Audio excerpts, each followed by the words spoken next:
Estamos en Loureiro de Abaixo para falarvos do lavadoiro da Preguiza.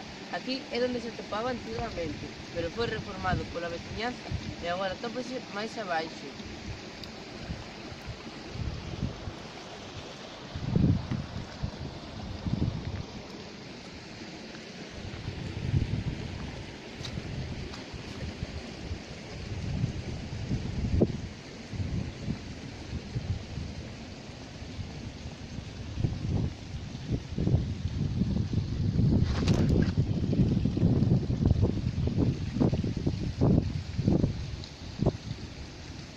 Este lavadoiro antigamente estaba feito de pedra e estaba formado por pías, pero agora está feito de cemento e só ten un lavadoiro grande. E o nome deste lavadoiro, que é o lavadoiro da Preguiza, ven debido á lentitude que ten a auga ao baixar.